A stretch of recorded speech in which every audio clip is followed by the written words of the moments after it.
What's up guys, welcome back. We finally made it through Thanksgiving, and right about now, I'm sure you're tired of those leftovers. So today we're gonna keep it nice and simple with this fantastic buffalo fried chicken sandwich. We're gonna get the party started by frying up some beautiful chicken thighs and then tossing them in some buffalo sauce made with today's sponsor, Texas Pete. But before we get into the recipe, please take a quick second to subscribe to the channel. Make sure you hit that bell to enable notifications as well. All right guys, so with any good fried chicken sandwich, we're gonna get the party started with this buttermilk marinade. So I'm going in with 1 quart of good quality buttermilk, just enough to submerge the chicken. I'm gonna add a couple tablespoons of this sweet heat pickle juice. Next up is the star of the show today, this fantastic Texas Pete hot sauce. Very happy to have them sponsoring the channel because I am a long-time user and lover of Texas Pete. About a 1/4 cup of that going into the brine. Now it's time to add some more flavor. We're going in with a pinch of chicken bouillon powder. We're gonna add a 1/2 packet of Sazon, and then the dynamic duo, a little hot and original all-purpose.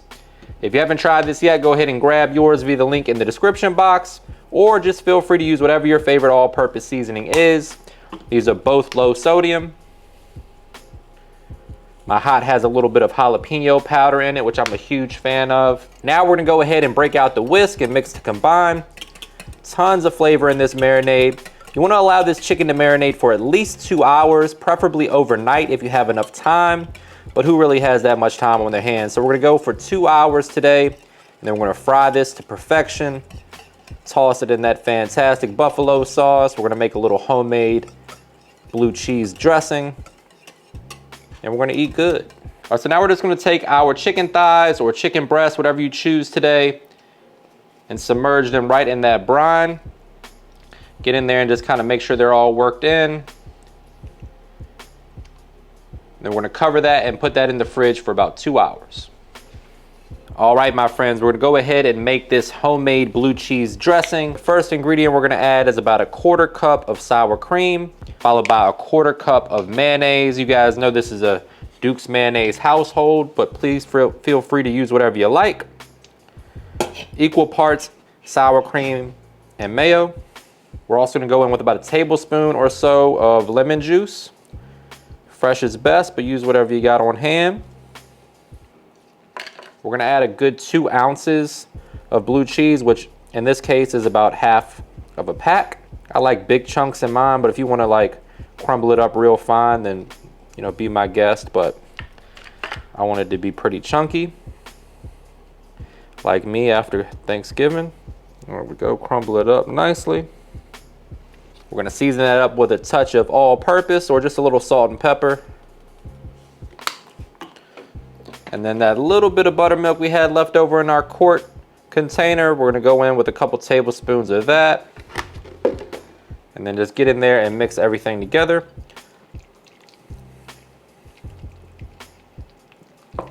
Use your spatula to break up the blue cheese if it kind of starts to stick together a little bit, or if you notice that's a little too lumpy.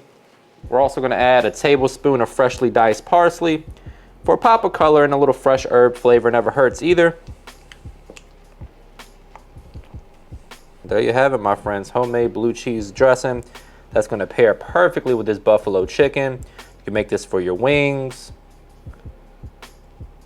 Oh man. All right, so the next thing we need to prep is our flour. So here we have 2 cups of all-purpose flour. To that, I'm gonna go in with about a 1/2 cup of cornstarch. That's gonna make sure that things stay extra crispy when the chicken hits the grease. Use that other 1/2 a packet that we talked about earlier. And then I'm going in with my AP and some lemon bay. If you haven't tried this yet, that's my new flavor. You use a little lemon pepper and some Cajun seasoning if you want to mix those two together to try to duplicate this if you don't have it on hand. Otherwise, you can grab it via the description box below. Little all-purpose. And that's really it. We're going to keep it nice and simple today. Get in there with a fork, give that a mix. You want to make sure that you can see that all the seasoning is evenly distributed in the flour. It should change colors. You can give it a little taste if you want to. I know people say you're not supposed to. I've been doing it for 12 or 13 years now. I'm still alive, so let me put a little I should probably put a disclosure up on the video for that. All right, so today for our fried chicken, we're gonna do what's called a double dredge, which basically means we're gonna go from the buttermilk brine into our flour mixture, get it nicely coated, dip it back into the buttermilk brine, and then back into the flour mixture for a second time. That's just gonna make sure that you have a nice thick crust, nice and crispy. Give it a little bit more body too, since thighs tend to be a little bit thinner than breasts. Just get in there with your hands and make sure that they're nicely coated. Dip it back in briefly. Knock off the excess. Back into the flour. Spread it a second time. And then place it on a plate or a baking sheet to give it a little bit of time for that flour to really adhere to the chicken.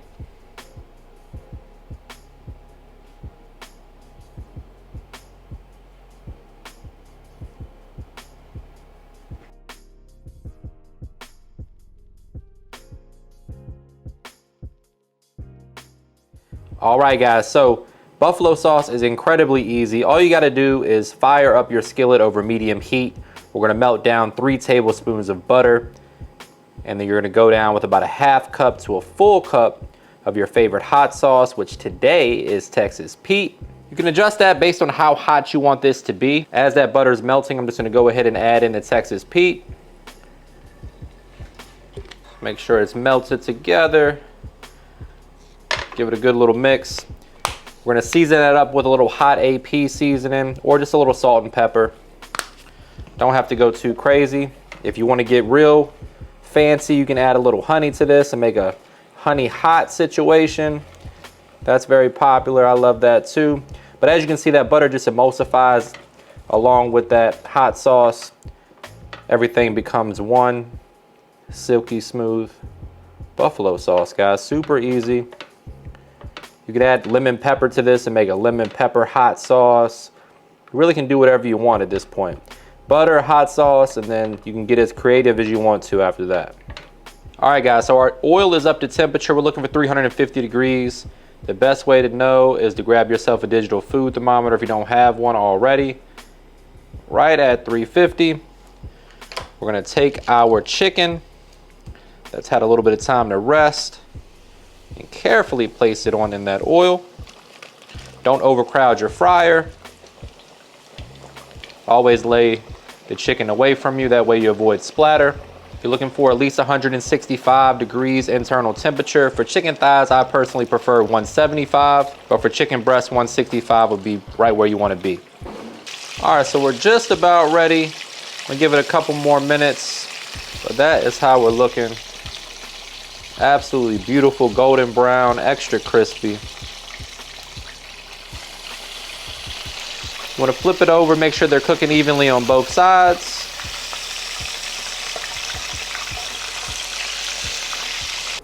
All right, so once we have some perfectly fried chicken, we're gonna add it to our stainless steel bowl. Top it with some of this delicious buffalo sauce. Again, shout out to the sponsor today, Texas Pete. Give it a little toss.